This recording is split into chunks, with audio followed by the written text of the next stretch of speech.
I'm Adam. And I'm Rex. And this is Where There's a Williams, There's a Way. Hey Rex, do you like mangoes? Mangoes are like little drops of sunshine in your mouth. You know what they say. Life is like a mango, sweet and juicy, but sometimes you gotta peel through the tough skin to get to the good stuff. I've never heard of that, but it makes sense to me. It's amazing how food can be a metaphor for life. It applies to teaching, too. How does it apply to teaching? Teaching is like slicing a mango. You have to be careful not to cut too deep, but when you get it right, it's a delicious experience. In today's book, mango isn't a food, but rather a bird, and it's around while a little girl gets to know her grandma. Let's get started.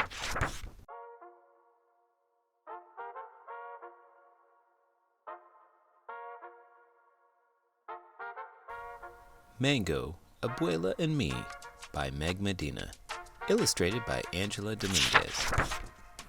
She comes to us in winter, leaving behind her sunny house that rested between two snaking rivers. Her old place was too much for just one, Mommy tells me as we make room in my dresser for her clothes. Ento far a way for us to help. Poppy adds, Abuela belongs with us now, Mia. but I still feel shy when I meet this faraway grandmother. Pin pan pun. Poppy unfolds Abuela's bed and slides it right next to mine, You will get to know each other. he says. And when I show Abuela my new book, she can't unlock the English words. We can only look at the pictures and watch Edmund race down his wheel. Then, just before we turn out the light, she pulls out two things tucked inside the satin pocket of her suitcase. A feather, una pluma, from a wild parrot that roosted in her mango trees, and a snapshot, una fotografia, of a young man with Poppy's smile. To Abuelo, she says, climbing into bed. Snuggled in my pajamas, I smell flowers in her hair, sugar and cinnamon baked into her skin. That night, I dream of a red bird circling in the sky. The rest of the winter, while Mommy and Poppy are at work, Abuela waits for me to get home from school, and we bundle up in thick socks and handmade sweaters to walk to the park and toss bread to the sparrows. My Espanol is not good enough to tell her the things an Abuela should know, like how I'm the very best in art and how I can run as fast as the boys. And her English is too poquito to tell me all the stories I want to know about Abuelo and the rivers that ran right outside their door. With our mouths as empty as our bread baskets, we walk back home and watch TV. Abuela and I can't understand each other. I whisper to Mommy. things will get better. Remember how it was with Kim? Mommy says, Kim is my best friend at school. When she was new, our whole class helped teach her English words. Now Ms. Wilson sometimes has to say, please be quiet, girls, others are working. Have you ever had a language barrier with one of your family members?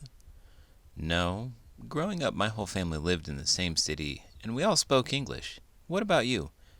I was trying to communicate with my cousin Fluffy, who only speaks woofs and barks, but I couldn't understand a thing he was saying. I can imagine that must have been quite a challenge. What'd you do? I decided to show him my favorite toys and do tricks to express myself. You know, show don't tell, actions speak louder than words, right? So, did Fluffy understand you better then? Fluffy seemed to get it. He started fetching with me and even tried a few tricks of his own. We didn't need words to have a good time. Sometimes we find a way to connect, even when there's a language barrier. A wagging tail is a universal hello. After school the next day, while Abuela and I are making meat pies for our snack, I pretend I'm Ms. Wilson. No. I say, pointing to the ball. Abuela says, Dough, masa. and rolls it flat. Masa. I say. She drops the spoonful of meat in place. Carne, Carne. I say. Meat. pasas, Raisins. aceite. Oil. Then I remember the word cards we taped in our classroom to help Kim. So while Abuela fries our empanadas, I put up word cards too, until everything is covered, even Edmund. Soon we are playing Oye y Di, hear and say, all around the house. But that night, she still calls my pillow a palo, and she says Edmund is a gangster, We'll keep practicing. I whisper. But the next day, I cannot practice with Abuela after all. Edmund has run out of his favorite seeds, so Mommy and I have to ride the bus downtown to buy more. Sometimes our kitten is sleeping in the pet shop window, but when we arrive this time, something even better is behind the glass. Look. I say. The window has become a jungle filled with birds, and right in the middle is a parrot staring at us with black bean eyes. I press my nose to the glass, thinking of the red feather Abuela gave me.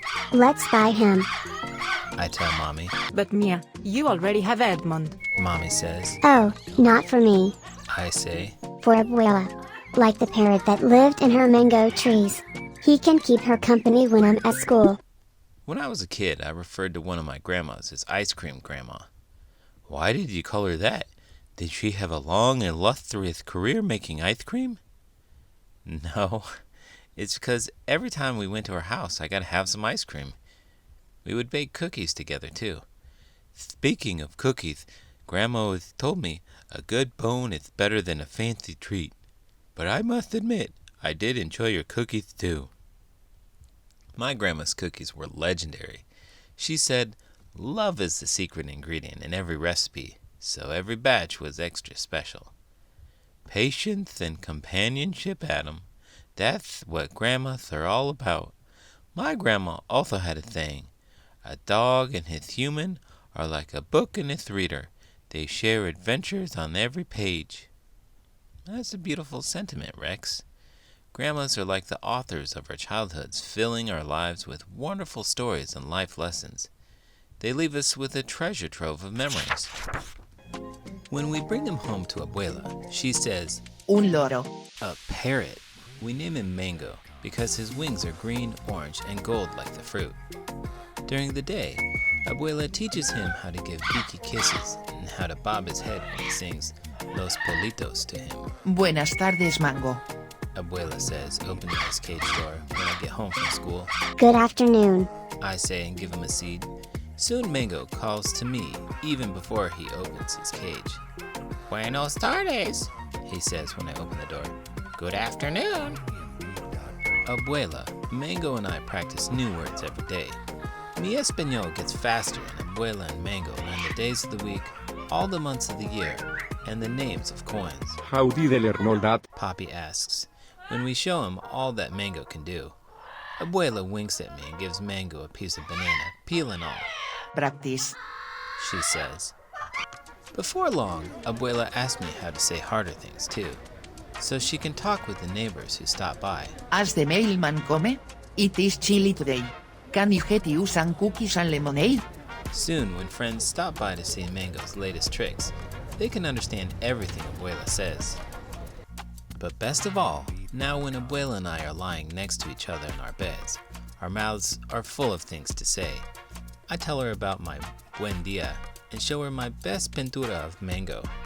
Abuela reads my favorite book with only a little help, and she tells me new stories about Abuela, who could dive for river stones with a single breath and weave a roof out of palms. I draw pictures for her. She still misses their old house, she says, but now only a little bit. Mango listens to us from his perch until my eyes grow heavy. Hasta mañana, Abuela. I say. Abuela kisses me. Good night, Mia. Hasta mañana. Good night. Mango calls. And soon, we all fall asleep. Hey, Adam, do you spend much time with your grandma? Unfortunately, all my grandparents have passed away. But when I was younger, I would see my grandma every couple of weeks or so. What about you? I just visited yesterday. When I visit my grandma, we always go for long walks in the park. She always reminds me, a dog that sniffs a lot learns a lot. I guess that means you should be inquisitive and ask a lot of questions. Is that what you think it means? I see what you're doing asking me questions. My grandma moved in with us when I was a kid. She had her way of doing things, and it brought some changes, but it was all good. Change is the spice of life. Sounds like something I would say. I bet your grandma was a great addition to your family. She definitely is.